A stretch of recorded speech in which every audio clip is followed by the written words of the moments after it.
Drinking with Authors may contain adult content. Listener discretion is advised.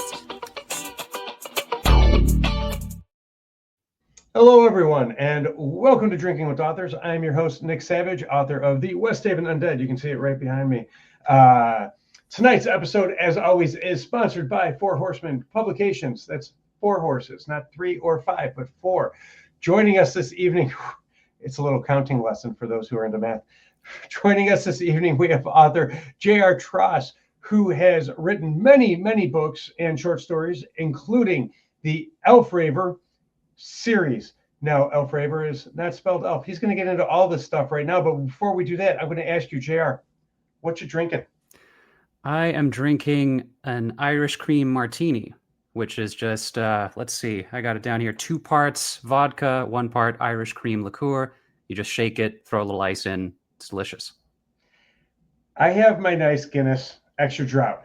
And I have to say, before we begin, because I'm the youngest of the Gen X, so I was delinquent. When I was in high school, an old buddy of mine got me into Irish cream. And, oh, is that a life changer? How so, I guess? Is that a dangerous question? In a good way, It was one of those things where when I started getting into more and more writing, it was always at my desk side a table or a bottle of Irish cream or a bottle of wine. It was always one of those 2 things. And then as I got older and realized how many calories are in Irish cream, it became different stuff. Yeah, this is definitely like I'd say a weekend dessert drink for me normally. So cheers. Cheers. Occasion. You don't do entire bottles in one sitting? No, I mean, it's definitely, it goes down smooth, so it's dangerous. It is very dangerous, and I think that's why I was doing entire bottles in one sitting. But tell us about the Elfraver series. Okay, yeah. So I published the first one at the start of 2021, but just to give you the overall vibe, you have things like solar-powered dragon drones, floating futuristic capital city held down by gigantic chains, cell phone apps that let you track how much magic you're consuming, hovercraft chases, meets wizard battles, and kind of everything in between. So just think like a world where magic and technology have grown up together rather than the more traditional medieval Europe fantasy setting.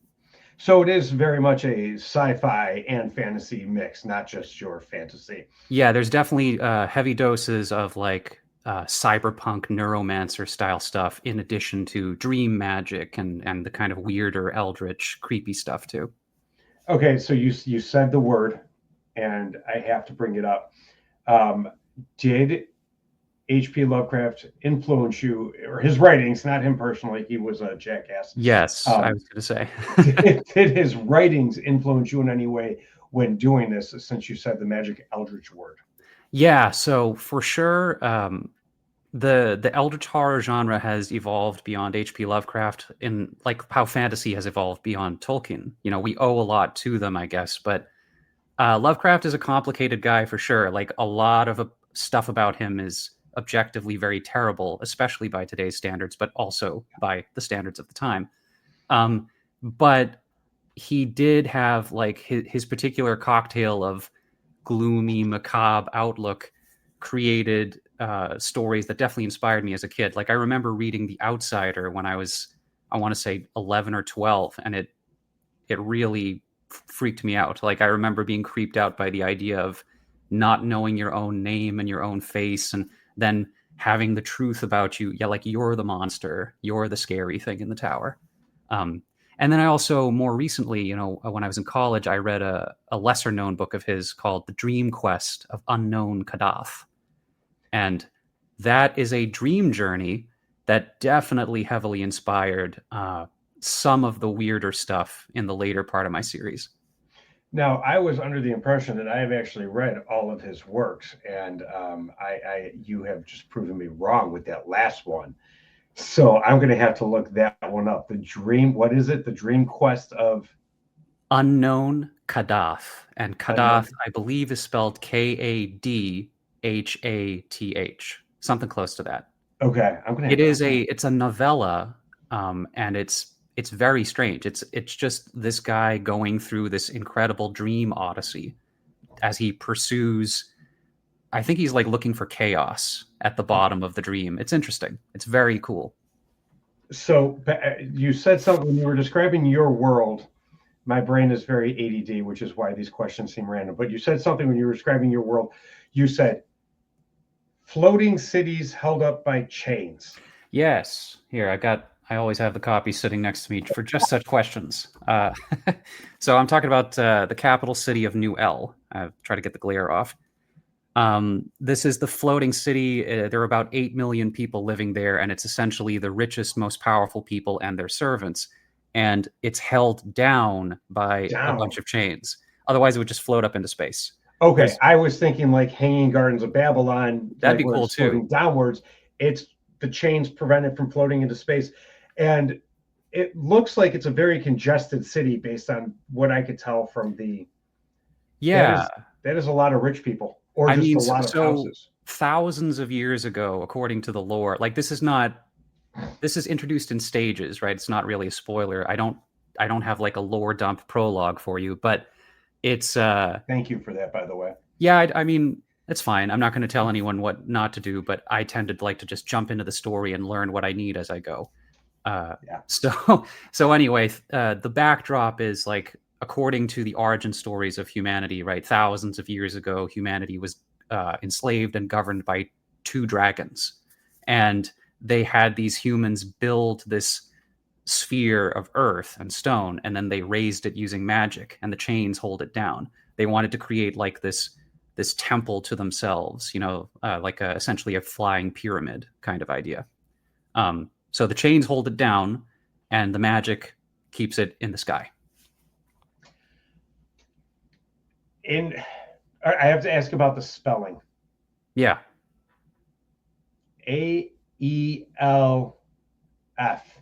Yes. Where'd the AE come from?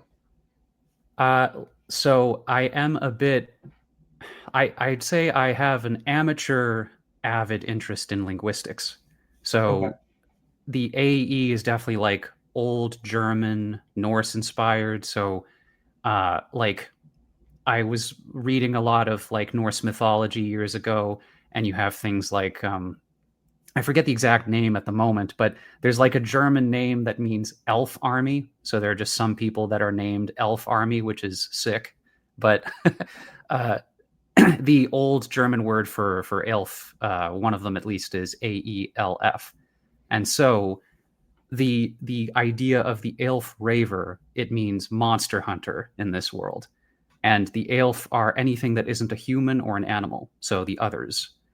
So like, if you are a hunter of elf, you are a reaper of them. And so reaper of elf became elf raver, right? Reaper, reaver, raver.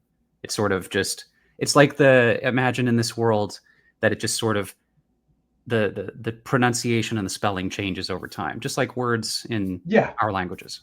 There's a guy on Instagram, Threads, whatever, Facebook, and he does these videos that take your old English word, like the words we wouldn't understand, like Beowulf was written in, and does the evolutionary change to what we know it as, and just goes through the different pronunciations until it becomes something we have current day. And it's very interesting because the elf with the AELF to, what we elf know it as would be such a close evolution that to go back farther by like 3-4 steps would be completely unrecognizable. So it's really cool that you went back a little bit forward for your lore. Yeah, there's actually, I can't say what it is because this would be a spoiler, but in book 2.5 of the trilogy, because I like to cheat, you do learn what the steps before the word elf were, which reveals something about the nature and the origin of the elf. Now, is that something you made up for, like not like are the steps before something you made up for the story, or if there's a huge person hugely into linguistics where they go, oh, I know what that is? It would be made up for this story. I don't think you could guess this because it is based off of names and ideas that are entirely made up for the series. That's wonderful. I think it would make sense. Like I I'm definitely a fan of how Tolkien like made up entire languages Yes. and worlds and everything. What I do is I follow Sanderson's iceberg theory, where I just do that, but I cheat. I pretend like I've done all of this huge giant pile of work. I've done enough to make it seem like I have, right? I give you just enough to give the illusion that there's a huge iceberg under the water, but you're just seeing the 10%. There's more than you get to see, but I think good writing these days, the general consensus that I've seen is like you create the illusion of incredible depth, because that way you get the best of both worlds. The reader doesn't have to work too hard to memorize everything, but you still get a sense that there's this huge, vast, untapped mine of lore and ideas to be explored. And that way you leave things open for sequels too. Well, okay. Couple of things popped in my mind on this, and this is not me throwing a gotcha moment at you or anything like that. I don't do those.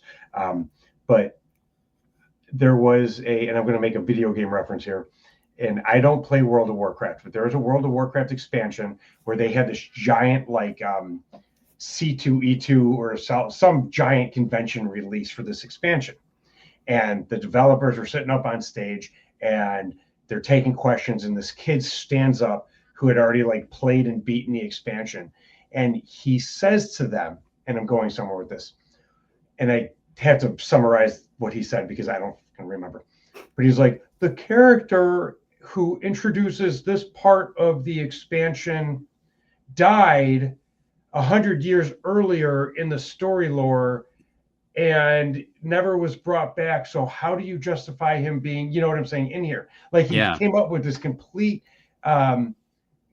continuity break in the video game, to which the developers were like, bro, it's a video game. Like it's not that serious. Okay, but readers can be that serious. So if you have this iceberg tip and some of it below that you leave open for series, would breaking continuity or making some sort of mistake like that be a concern to you or no? Oh yeah, absolutely. So thank you for the opportunity to clarify, because I think it's a cop out to say, dude, it's a video game, it's not that deep. I mean, it can be that deep. As one of my teachers always used to say, there's what you put in and then there's what got there in. There's what got in there anyway. Right? So like there's always subtext, whether you intended there to be or not. But yeah, for sure, I'm definitely always concerned about continuity breaks and little glitches like that. So when I say you leave things open for sequels and you give the illusion of greater depth, what I mean is you're basically, anytime you fill in an area, that becomes part of the iceberg. So it's almost like the iceberg is rising, like there's always an unlimited pile of it under the surface, to be created and generated. But then the stuff above the surface kind of grows as the series grows.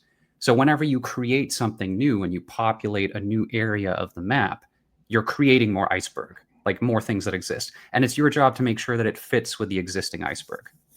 I'm only going to say this because I'm as pedantic and anal as I am sometimes. Mm-hmm.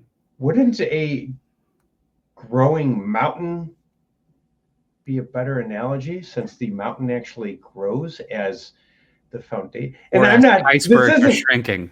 Yeah, and this isn't an attack on you or anything, but more on an expansion on the Sanderson metaphor. Yeah, you're right. I guess definitely let's take it up with Sanderson, because let's get him on the phone. Let's call him up right now. I agree. You know what? I'd love to talk to the man about several things. Like Sanderson, bro. Iceberg, no. Mountains in. Yeah, iceberg. To be fair, I think he's more talking about each book as an iceberg, I think, if I recall correctly.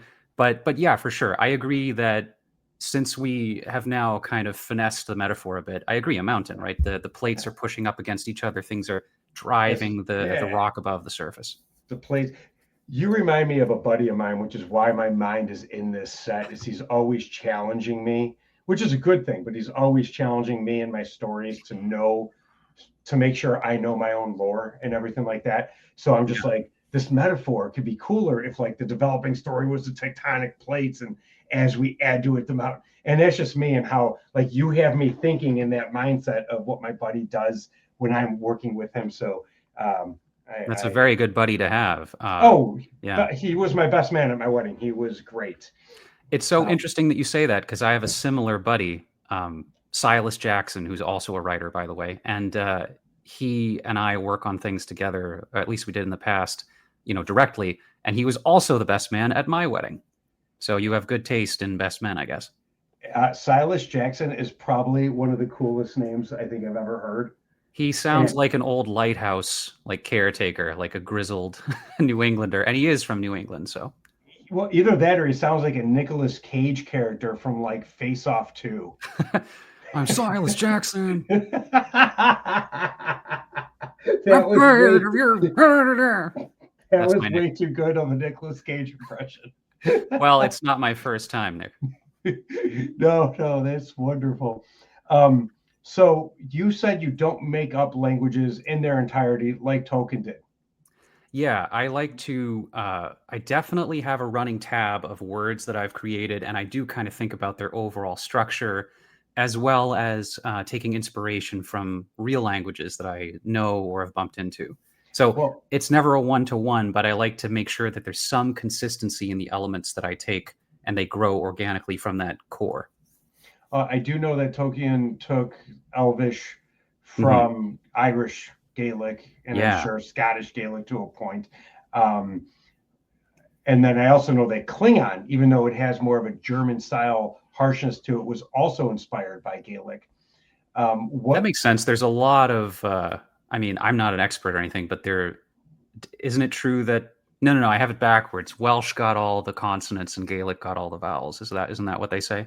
Well, yeah. Well, they're in the Gaelic lenition and how they pronounce their letter combinations changes based, you know what I'm saying, based on the vowels that follow and stuff. It's very complicated to learn once you pick it up. There's a giant learning curve to it, I guess. But there are words in Gaelic, Irish, that are like I, letter combinations and stuff like that, or AE, you know what I'm saying? Just like multiple vowels in a row, but it's one sound. Whereas in English, you'd have multiple vowel sounds right there. It's like, no, these are all like one sound. And you're just like, nah. And it's very complicated. And then there's 3 distinct accents within Ireland. The northern, the middle, and the south. Can't remember what they are, like Munster, Leicester, and something else. But even within those, the pronunciation can vary drastically enough that you'd be like, oh, I thought those were 2 different words. You know what I'm saying? Type stuff. Yeah, like, no, same word. What languages? Because obviously Irish is not a language you speak, but you're talking. I know you speak French. Yeah, un petit peu. You dabble in a little English. Yes, on occasion. Yes. And Dutch is the other one. My father and his side of the family are from the Netherlands, specifically from Zeeland. So you're talking about dialects in Ireland and regional differences. There are, I believe, 7 dialects in the Netherlands, and the Netherlands is roughly the size of Massachusetts, I think. So it's quite a diverse little area for how, in terms of language at least. Like, I grew up speaking a dialect called Brabants, which is, it's further east of Zeeland. Zeeland is like, where my family's from, is all the way on the western side of the Netherlands. And when I say all the way on the western side, you can get across the whole country in a couple hours by bus. So, oh, that's tiny. Yeah. Yeah.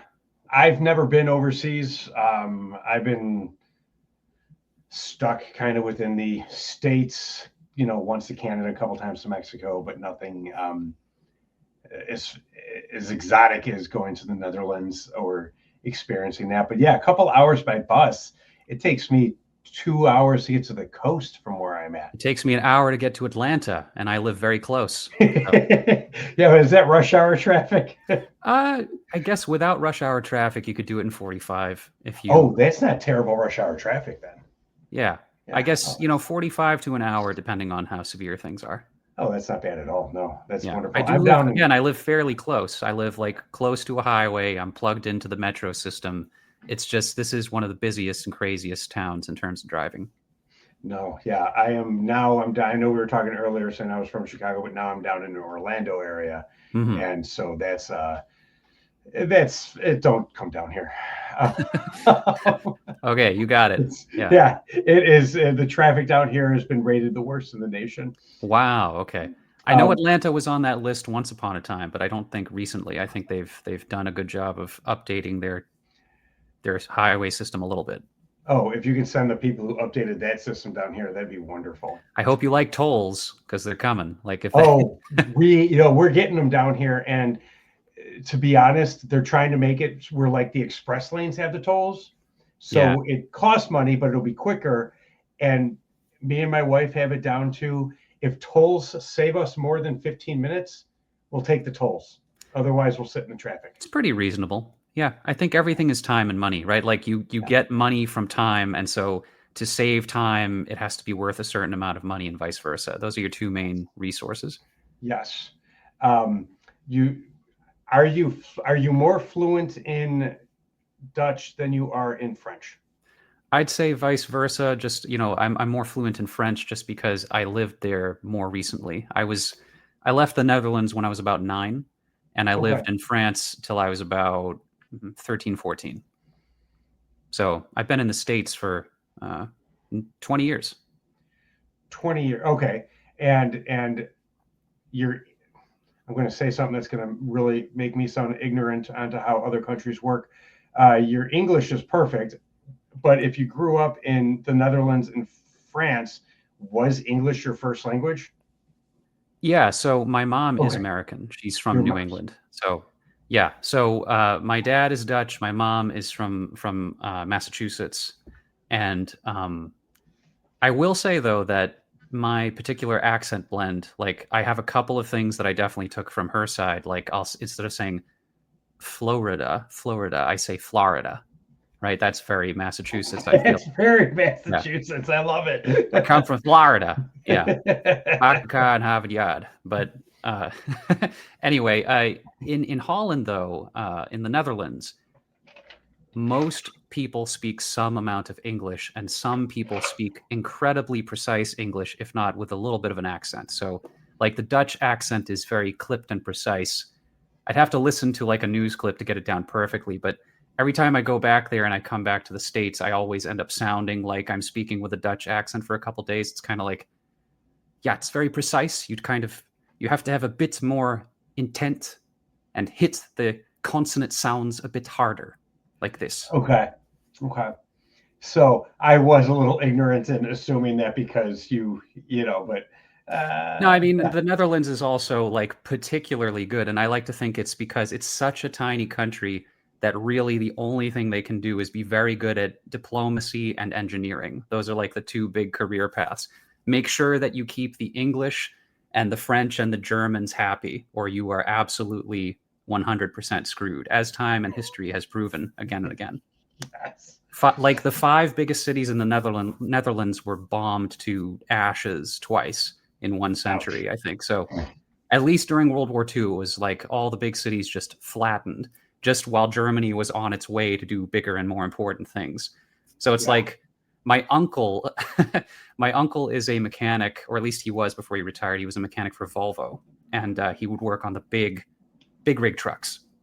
And to do his job well, he knew English, German, French, and of course Dutch. And he would like to say, like, I don't speak the other languages that well. But it was funny. The drunker he got, the better he got at German and French. He would speak like increasingly perfect French, for example.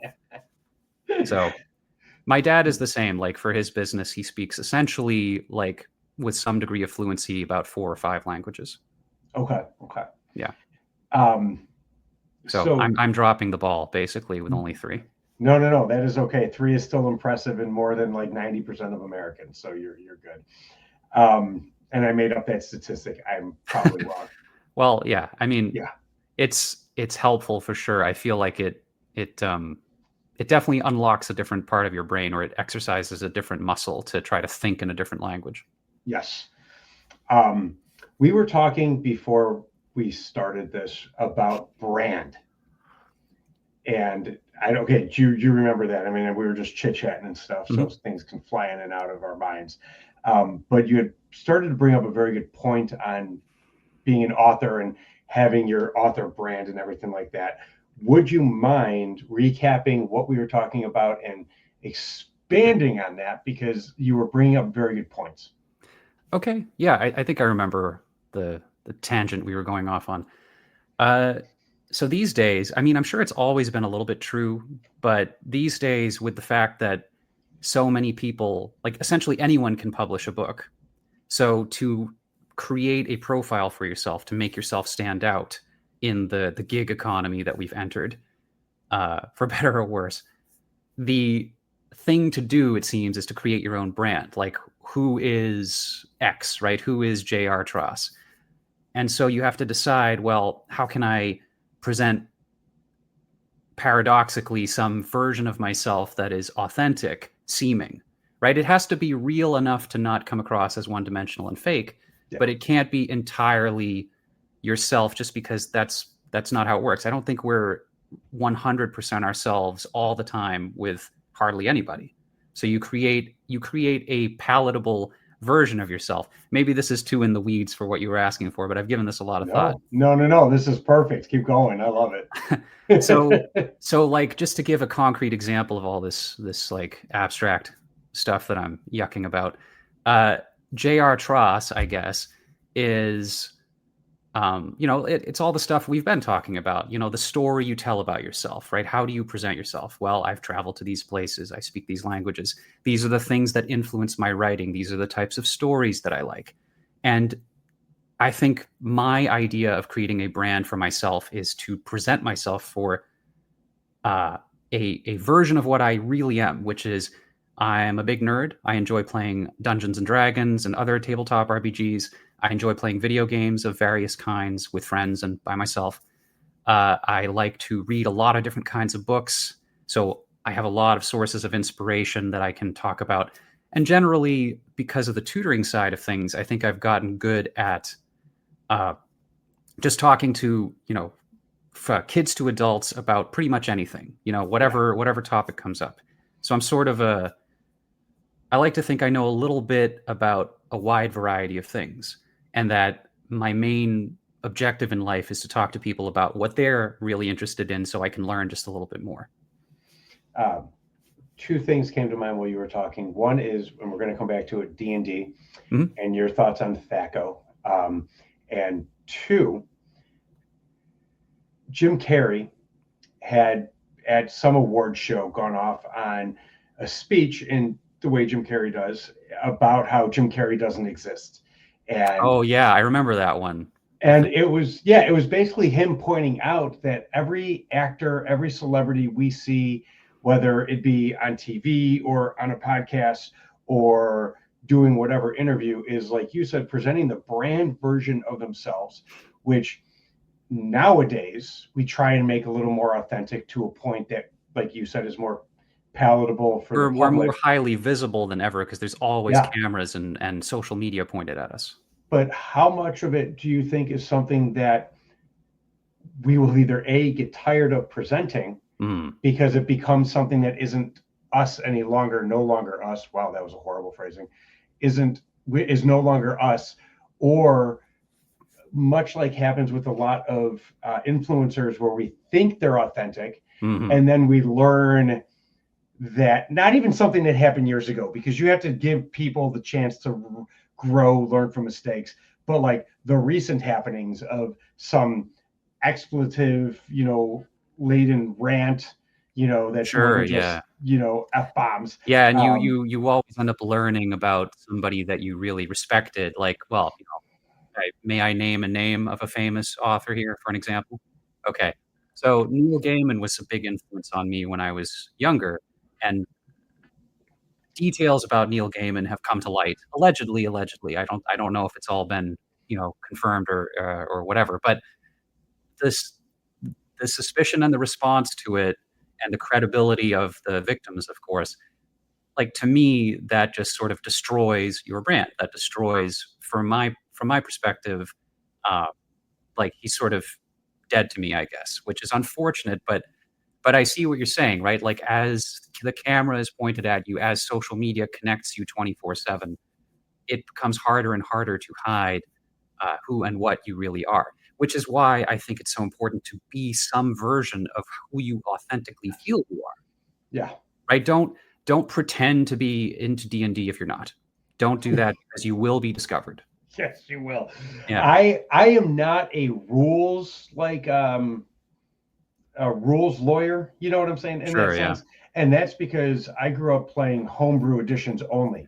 Yeah. I have, in my 34 years of playing Dungeons and Dragons, I have never played through a module. Yeah, I mean, I like to make my own stuff up. You're a writer too, you know. Yeah. And the guy who taught me how to play, and the friends who taught me how to play were all just like, they had their worlds that were based on, Forgotten Realms or Carter or whatever, their Greyhawk they were basing them off of, but they weren't like going off the modules of that world. They were like, here's a world, let's make up an adventure within it and stuff like that. Yeah. But I grew up playing second edition, which you are too young for based on how old I have you calculated to be.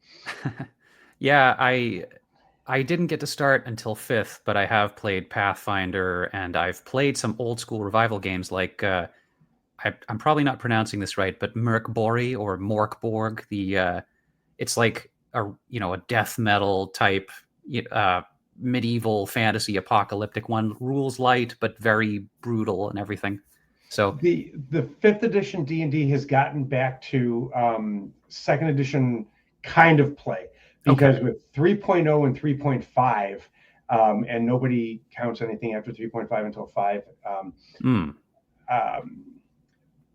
they became, let's make it World of Warcraft, where instead of making it simple, they were like, here's 40 sub skills that you have, and here's a bunch of numbers. And like with second edition was strange because the best armor class you could have is -10. The worst armor class you could have is 10. And I see. So it's like damage reduction, I guess. Yeah. Gotcha. Yes. And the in a level 0 human without armor would be a 10 armor class if his dexterity modifier was 0. And like quicklings, which are like 1.5 feet tall, like elf, offshoots who had like a 90-foot movement rate, had a -4 armor class. I see. But like the Eldritch gods of like Cthulhu only had 364 hit points. Whereas in like D&D 3.5, a 20th level fighter would have like 1,400. Right. And to me, that's too much math. And I'm not saying math bad. I love math. Math is fun. But when you're playing a game, the last thing you want to have to do is have your trigonometry calculator whipped out to be able to do all these math, things. Have you? Like I completely agree. I prefer to have, in my books as well as in my games, I prefer it to be like epic but quick. You're always dancing at the edge of a knife. You both have knives to each other's throats, and it's like 1 misstep or 2 missteps or 3 tops, and then you're done. Have you heard of the 1 hit point dragon thought concept? No. Okay, so please explain this. I definitely found this off of a YouTube channel. I wish I could remember the person, but I don't want to take credit for it. I did not come up with this, but it is a very interesting idea. I don't know if he came up with it either, to be fair, but it's this concept. Essentially, the dragon, right, the big boss of the campaign, only has 1 hit point, but it works because all the stuff you do leading up to it is you essentially taking off its armor class, right? Identifying where the dragon lives, making a plan, gathering your forces, finding the secret weapon to take it down. By the time you do all those things, if you then are successful at approaching it and fighting it, it essentially only needs 1 hit point, because you also are very, like, you're going to get killed instantly if you try to take the dragon down directly. So your only chance is to be as careful as possible, have the planning, get the successful rolls, and then maybe stuff will still go wrong along the way. But I'm not sure if I'm doing it entirely justice, but it's worth looking up. It's this idea that like the boss really only needs 1 hit point because it's all the prep and the story and the challenges leading up to it that create the meaningful moment of fighting the dragon. And that actually makes sense. Even say you messed it up and you weren't saying it 100% to the truth of the person in the video you saw, it still makes sense. I play, because I moved to Florida, we don't have a big tabletop gaming group down here at all. So we do like Dungeons and Dragons online, which is very much a, your 20th level fighters have, 1500 hit point type stuff. Sure. Very 3.5 rules on that. But it's fun. It's not D&D to the sense that you played on the tabletop, but it's a great game and I highly recommend it. But the idea of the game shouldn't be fighting monsters every turn of a castle or dungeon. Yeah. Because the fights, a 3-minute fight in real life is a 3-hour fight on paper. You know what I'm saying? And an 8-hour dungeon in real life is an 8-minute dungeon on paper. So you need to, it's not that, conversion specific, but you're right. But you got to create the stakes. The stakes are what make the emotional stakes. What led you to the moment of the fight is what makes the fight meaningful. Otherwise, it's just deducting points and numbers on a piece of paper.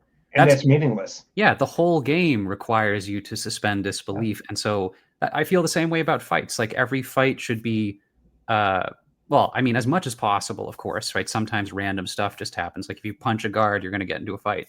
Yeah. But it has to be meaningful as much as possible. The ones that you plan, the big encounters, I always try to treat it like I'm writing a story where I tie the identity of the villains to the identities of the main characters. And I try to make them opposites in as many ways as possible. I try to have there be this fundamental philosophical and emotional disagreement that keeps getting needled as they progress through the story. If you've never played old edition Ravenloft, you should look it up and read about in the old DM's guide, Dungeon Master's guide, for anyone who's not familiar with. I'm writing it down. Ravenloft. Yeah, Ravenloft. It's D&D, but it's Gothic horror, and the idea of it is there's bits of land from all the different, from Forgotten Realms, from Greyhawk, from Dragonlance, from they get sucked into this pocket dimension, and each little pocket dimension they're all connected by land, but the borders are either consciously or subconsciously controlled by the leader of that land, whether it's the king of the land or some other guy who happens to be in control of the domain, blah, blah, blah. But here's where it gets weird. Outside of the elves, and they're called Vistani, but they're changing it because of the racially insensitive tones to the Gypsy and Romani culture and stuff like that. Yeah. There weren't monsters. There are monsters. But it would be like if us in real life encountered a zombie, how freaked out a human being would be.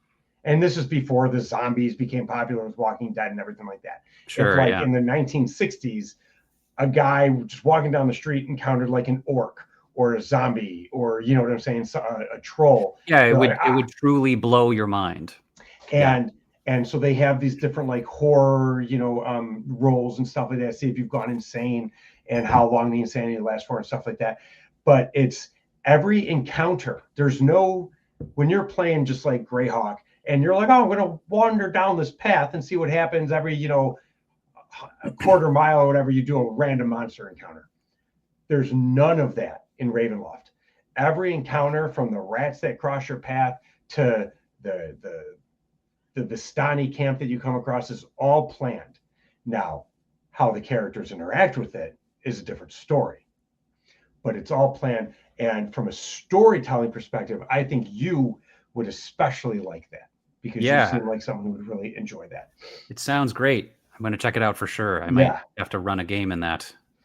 Because I know a lot of actors in Hollywood now play D&D. They've always played, but it's become more acceptable and less nerdy to play D&D, because it helps not only with storytelling, but with improv skills.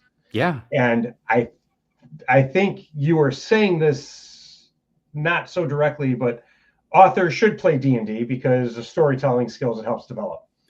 I mean, I won't try to be prescriptive to anybody in particular, but I do think that it is a tool, it's an avenue, because what you're essentially doing is you're creating a story for a contained audience. And I mean, they're creating the story with you, right? You're sort of setting up the situations, and then the other half of the storytelling or more is how they interact with it and your ability to adapt. But you are still trying to think, okay, I have my target audience. How do I make them excited, happy, invested? And if you can do that with a small group of people, you can just imagine, well, what if there's 5,000 copies of each of those people to varying extents? Yes. And that's a wonderful way to look at it. Writing wise, I know that you said the Ale Forever series is completed. Yes. Yes, it is. Do you have anything on the horizon that is planned that you're working on that you want to tease, or nothing at the moment? Well, I can say in very bare bones what I'm working on now. I'm sort of still in the outlining, brainstorming phase for them, but I have a few different titles. They're within the same universe, Okay. and they take place after this series. And I'm talking about like within a decade after. So different characters, different world, different parts of the mountain that is slowly being raised from under the surface. But yeah, so the basic idea, without getting too into the weeds, is the one that I'm working on now is think like a dystopian rundown cyberpunk metropolis where the government has essentially collapsed and now it's just being run by gangs. And in that, there is a group of people that are just trying to kind of mind their own business and subsist. And they send out little raiding parties or scavenging parties to find things in the derelict parts of the city, components and things to scavenge and repair. They do a bit of farming. They're just trying to be left alone, but there's a gang that comes in and asks them for protection money all the time. Okay.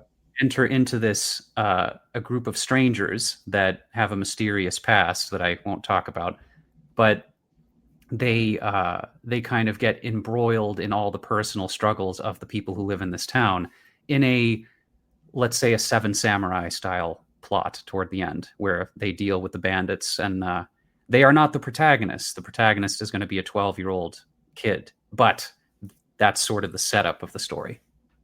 That is wonderful. So same universe, yeah, but not a sequel, just a different kind of series or book within the universe. I'm looking to branch out into different genres and different areas of the world. Like I've been, brainstorming and working with some alpha readers and stuff like that to talk about the different ideas that I have kind of out of the box. And I'm interested in doing, for example, a buddy comedy where a monster hunter who's retired, like you don't expect a monster hunter to make it to retirement because it's a dangerous job, but he was very good at it. And so he manages to retire, but he doesn't have a lot of savings because bad pension plan in monster hunting. Yeah. So he moves into this rundown old building in a different city from what I just mentioned, but his roommate is a poltergeist, essentially. And the rent is very cheap because the building is haunted as hell. But that's sort of the setup, right? Like the ghost tries to get him to leave. He's like, no, I'm sorry. You're stuck with me. And it's sort of a reverse haunting situation. I love it. I love that idea. And I know that right now, Dungeon Crawler Carl is huge. Yeah, and I've heard. I've not read it, but I think it's huge. Mainly, or partly, not mainly. I'm fucking just making shit up now. Mainly because I don't know shit about the books. I think it's huge now, partly in because there's not a lot of comedy in books nowadays. Yeah. Like there's the occasional joke here and here, but books are very fantasy oriented, with the occasional humor, or action oriented with you. But like from what I understand, Dungeon Crawler Carl is just kind of that funny, situationally, constant laughs kind of stuff. And I could be wrong. I could just be talking to like fanatics of the series who are just like, it's the best thing ever. And they could be like blowing smoke up me. But from what it sounds like is it's got that kind of premise. And I think more comedy in books, well done comedy in books, is going to be a very welcome and breath of fresh air because Yeah. I think I agree with you, and I think what has happened to mainstream fantasy for a long time is you'll have the attempt at humor through the sarcasm of the characters, which often just ends up feeling like acerbic and mean, and they'll just kind of be biting at each other, which again is fine. I'm not here to yuck anyone's yum or whatever, but I do think I grew up reading Terry Pratchett. Terry Pratchett does not take himself too seriously, but he has this beautiful ability to be extremely silly and then extremely poignant and then flip back and forth, and it feels seamless. Yes. And that also helps when the writer is as skilled. You know Yes, what I'm saying? Yeah. true. Yeah, and to be clear, I'm not putting myself in the same category as Terry Pratchett. You know, he's No, go for it. Go for it. You're good. I aspire to be more like him, I would say. It's funny because we'll be compared as authors. You will be compared to other authors. Yeah. And I get compared to people who I don't like to say on a whim like this. You know what I'm saying? Because the praise is high. And I'm like, no, I don't see it. If people see it, great. But I don't see it. It was like growing up. They're like, oh, you look like this actor. And I'm like, I don't see it. And I hear it over and over again. And I'm like, I don't see it. So when you get compared to those actors, you know, if someone's like, oh, you're just like Terry Pratchett, you know, it's good praise. Yeah. I'll definitely take it from someone else happily, but I will also modulate it and be like, you know, I'm just out here doing the best I can. Like, it's always nice to get a compliment. Yeah. I have gotten better about getting them in recent years. You know, but yeah, I mean, everybody, I'm just trying to be me, and so notes of Terry Pratchett come in, then that's great, because he was a phenomenal writer. My favorite, actually. And aspiring to be as good as your favorite writer is definitely not small shoes to fill, but it's also not a unattainable task. You know what I'm saying? If people start comparing you to them, then you know you're at least on your way there, if not there, which is good. Fortunately, I have hopefully many years to approximate. Yes. That being said, where can we find you? Give us the scoop on all the shameless self-promotion you want to give right now. Well, so the main series, of course, the Elf Raver series, is available on all the usual places like Amazon, Barnes & Noble, Kobo in ebook form. So I have a link tree that I can supply you if that's easy. But I'm very easily findable on social media at JRTross, just my name. So Instagram, Blue Sky, Threads, those are the main ones. And you know, the books are available in all formats. In terms of audiobooks, The Rave is available in audiobook form pretty much everywhere you can get audiobooks, and I'm working on the others. Those will be coming in, you know, upcoming years. Audiobooks take a long time to make. They take forever and a day to make, and I do not envy. Yeah, not read by me. Also, I wanted to get a professional. You know, she did a fantastic job. Above and beyond what I could have managed, for sure. There is something to motherfucker. I'm trying. You were giving me your social, so I'm like, oh yeah, I'm gonna go follow you. And now it's like, no, you're not. Yeah, there we go. Okay. I'm happy to resupply it as needed. No. I went to Instagram right there because as a host, I should be doing this before the episode, but I did not because I'm obviously not as good a host as I want to be. A little bit of self-deprecating humor is good because that means you can make fun of other people. Well, allow me to build you up with a return joke. I mean, you're doing the best you can, and you got a lot of plates that you're balancing. So I do, and I am trying, but I also, on the note of the brand that we put forward, I don't try and fake anything. Like, who I am on air is pretty much who I am off of air. I try not to make even off-air, off-color jokes or anything like that. And God knows, I grew up very Gen X, so some things start to slip.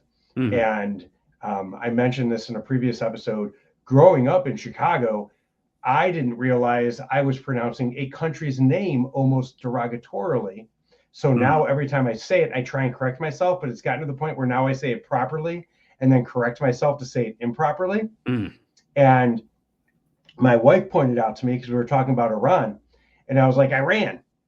And she was like, why do you say it like that? Why are you Right. saying it? And I was like, because that's how it's pronounced. I was like, Chicago, she's like, it's Iran. It's not Italy, you're not Italian, it's Iran. So now I try, because I didn't know, you know what I'm saying? It was just one of those things you didn't know, you learn, Yeah, I mean, you learn it by correct. reading it. That's fine, Yeah, or by learning it from other people in Chicago who say Sure. it improperly.